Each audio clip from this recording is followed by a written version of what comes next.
Hi everyone, my name is Janet Djan.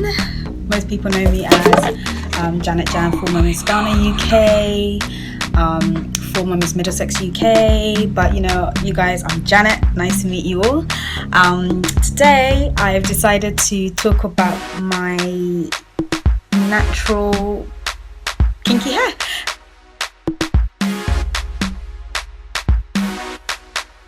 So what made me want to do the big chop initially was that I noticed that a lot of people were going natural, and not that I wanted to follow what everyone else was doing, but I realized that a lot more people were happier sort of having their natural hair, you know. And I think there's a lot of personal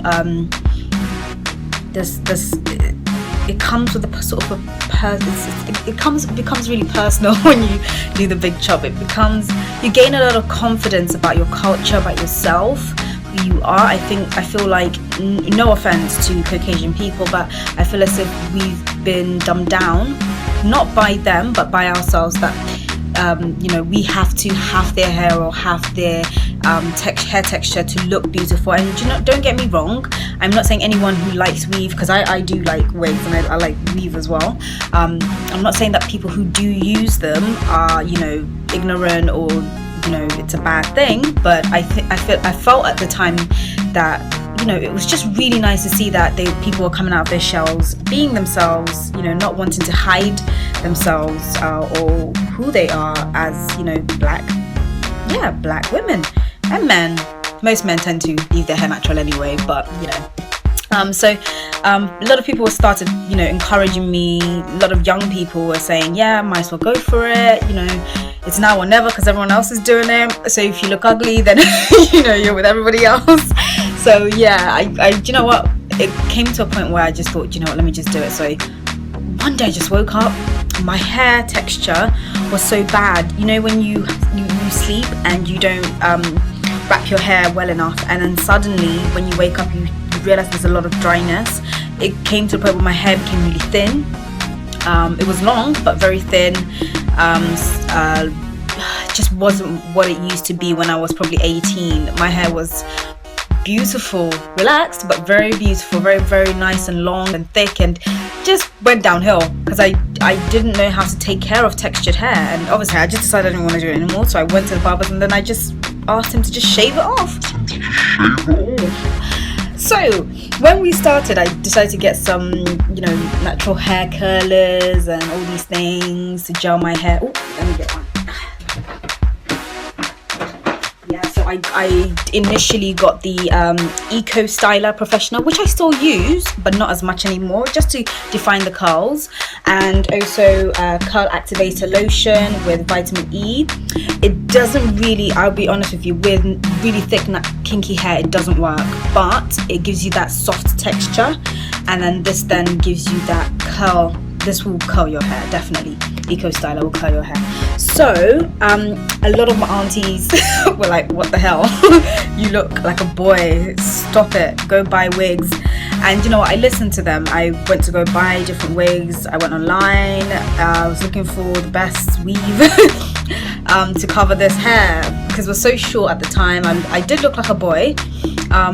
You know, a lot of people liked it, a lot of younger people loved my style, but a lot of adults were like, this is not normal, obviously, because they're used to they're used to relaxing their hair, and they did it to us as well. And you know what, I appreciate the fact that they took care of her hair, but yeah, no. So yeah, I listened to them, I started buying wigs, and you know what, it's not a problem. I'm not against anybody who wears wigs. I wear them, or weave, or even braids. Braids are good. I just feel as if a lot of people need to give give their natural hair you know, a try. I mean, it's really important to, you know, get to know yourself, get to know your culture, who you are. You know, God didn't create us all to be the same. So yeah, moving on.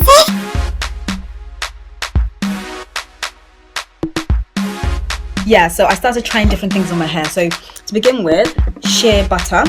Shea butter is good to soften your hair, but there is no food in it. So when I say no food, it will not it will not enrich your hair, it will just soften it so that you can take care of it. You can comb it and you won't struggle to do that. So just be very careful that when you do use shea butter for your hair, don't think that it's sort of the only thing that you should use. Try and find other ways to feed your hair. So in terms of feeding your hair, I use coconut milk. This is from Nourishing, and you can get it at Boots. It's anti-breakage serum. If you can just see what it looks like, so you can go and have a look. I bought the milk. There are 2 different types. They're both watery, but this one's a bit more oily if you need a bit of moisture in your hair. So yeah, I also changed my eating habits. I started putting, salad in my food, natural, organic salad. So I know people freak out when they say and they think it's expensive to go and change your diet and so on, but you know what, it's definitely worth it. It's actually cheap to go to a store, just like you go and buy meat, you can just go to another store and buy vegetables and try and season it how you like it. Maybe add a little bit of Maggi to it or something, and then yeah, really helpful. So I've been using the 2 initially, and it's done a lot to my hair. If you have a look, I'm just going to pull the middle, and there you have it. So I have a lot of growth going on there.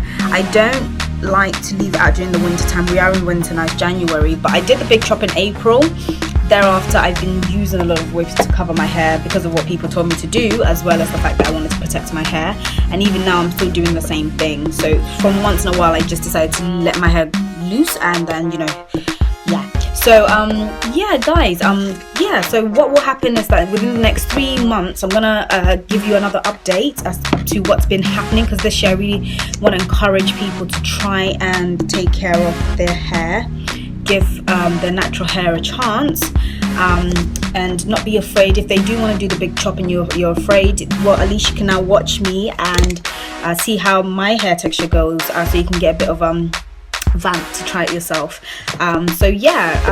So far so good. I will be in touch with you again within the next 3 months, and obviously please keep watching DC Hair Talk. It's really important to know what's going on in the hair industry, because we love hair anyway. I know we do. So just keep watching us. We love you guys. Bye.